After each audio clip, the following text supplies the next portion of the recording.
Hello and welcome to my disgusting Xbox collection. This is a bit of a newly acquired facet to the hoard I've got going on. I've always had an interest in Xbox games and the console, specifically like the original Xbox and a little bit of the 360, but I never was able to really find one like around. It was just like circumstance. I wasn't like absolutely dying to get one, but it's like, I'd be interested in exploring the library if I got it.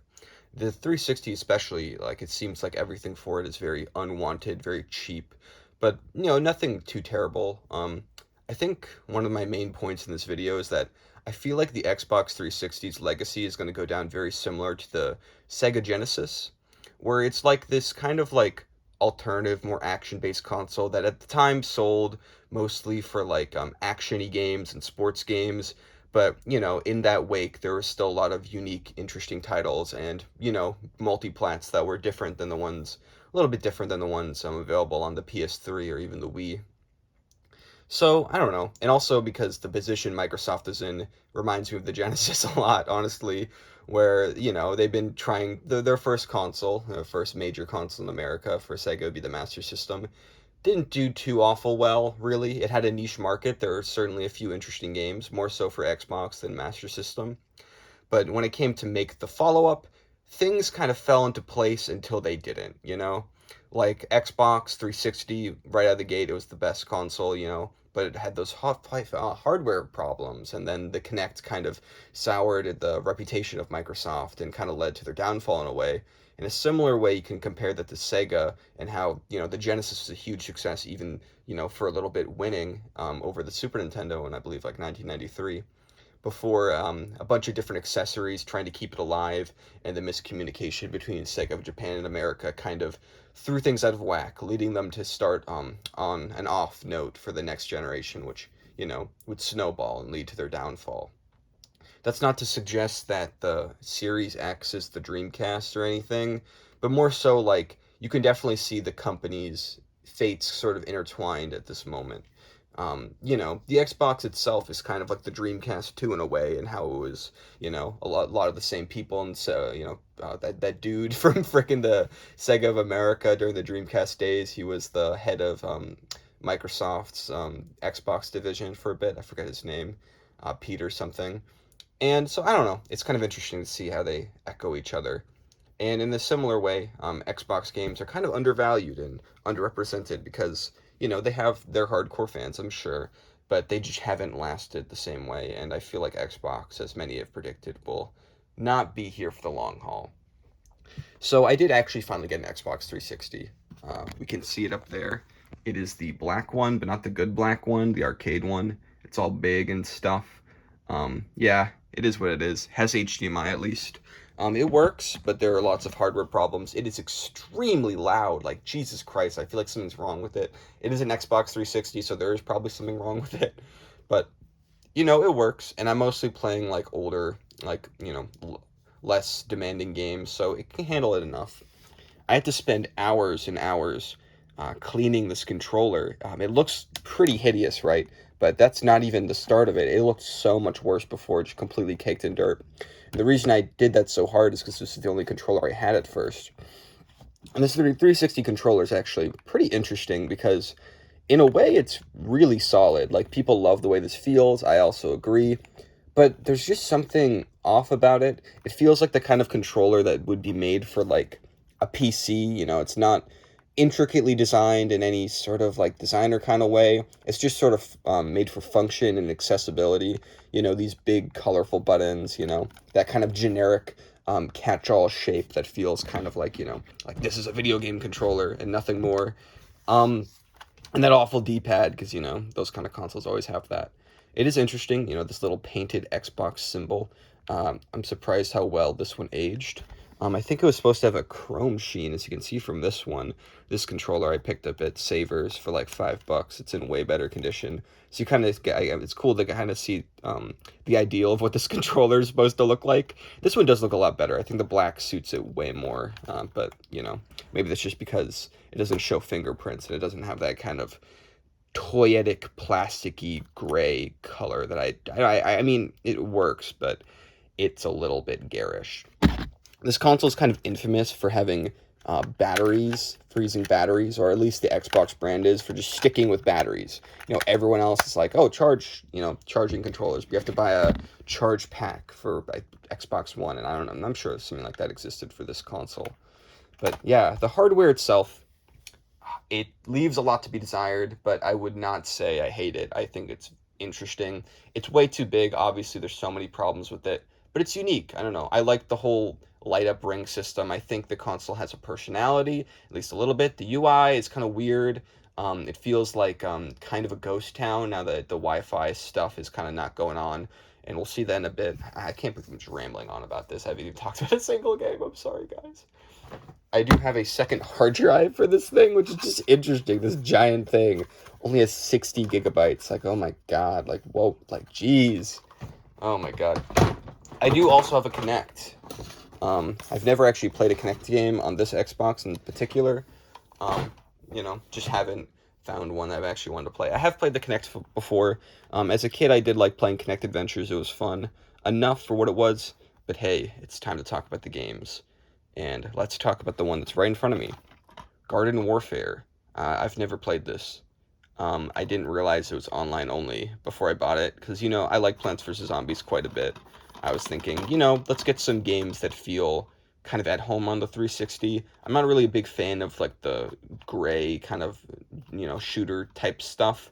But this one seemed like an appropriate get. But, yeah, I haven't really been able to play it. I didn't realize it was like this.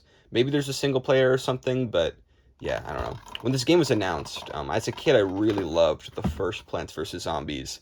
But after playing the second one for like 5 minutes, I was just completely like, oh my God. I turned against it because I was like, what is going on? It just felt like so like corporate, and it had lost that kind of simplistic charm that made the first one so good with the microtransactions. And now going for a shooter game, which at the time I despised, kind of irrationally. But hey, here I own it now, and it's still it is still proving to be hard on me. Yeah, Xbox 360 is a perfect console to get at Savers. It's like those 360 games are like some of the only ones that they still actually sell at Savers commonly.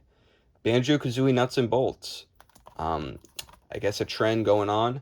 I couldn't play this game because I turned on the game and the Xbox was even louder than normal, and I thought something was going horribly wrong.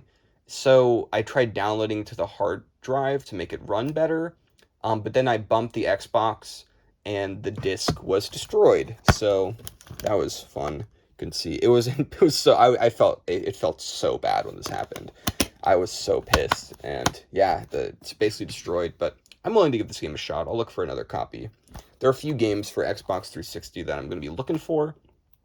Honestly, Viva Pinata is another one, but kind of the experience with this one kind of made me, this rare game made me kind of weary of playing it right away. But I will eventually. I do think this will be I will gel with this game a lot. It seems very unique and creative.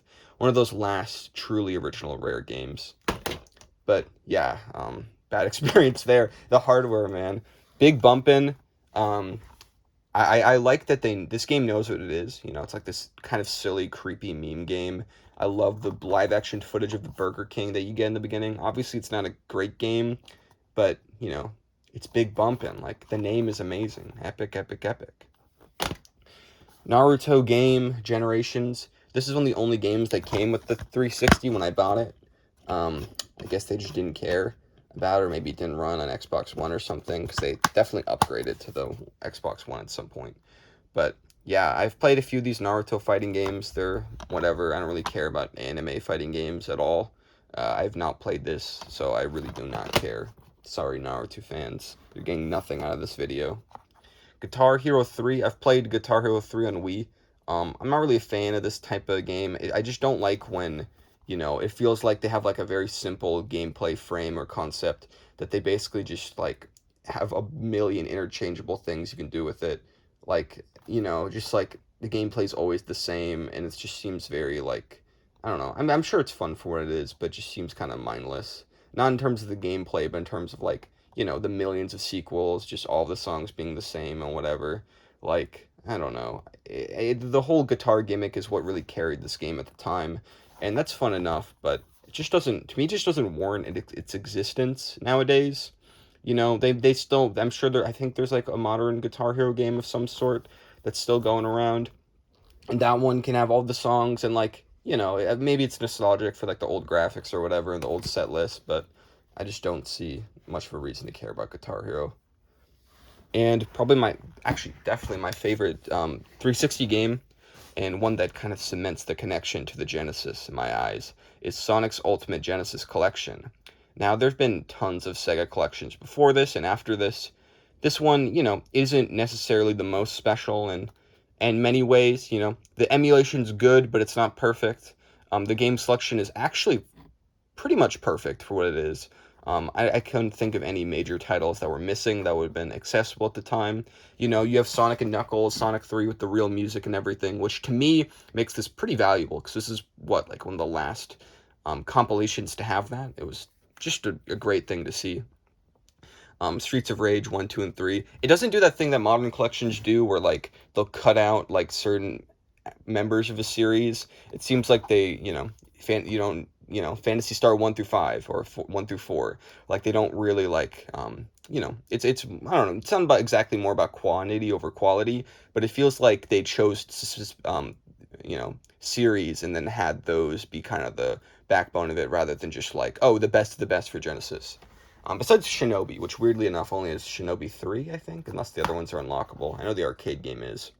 I've had a lot of fun playing this. I really enjoyed playing Vector Man, Sonic 1 and 2, Streets of Rage 2. I've never actually played until this. This was fun. And yeah, I really do have an affinity for Sega. And even though the Genesis is the most popular Sega system, it's honestly the one I have the least experience with. But it was really fun just going through this, and I'm going to keep playing it and having a great time. And I've even played with my little brother who has an interest in retro games. So it's just a really good collection, honestly. And it's kind of like, you know, it's kind of funny how Xbox sometimes has these like really great collections. Rare Replay. I guess it's the Rare Replay of this generation, where it's just this awesome collection of old games that feels uncharacteristically you know, like a great deal. It's just everywhere. You know, I think there's a PS3 version of this game, but it's, you know, it's mostly remembered as an Xbox 360 game, and it's just a ton of fun. I do love it. You know, it's probably my favorite one. Next video, I will talk about the original Xbox games I have. It'll be a little shorter because a lot of them I haven't gotten into the same way because a lot of them aren't compatible in the 360 or don't run the best. But hopefully you'll enjoy that. And sorry that this is a disgusting looking video. I warned ya. I warned ya.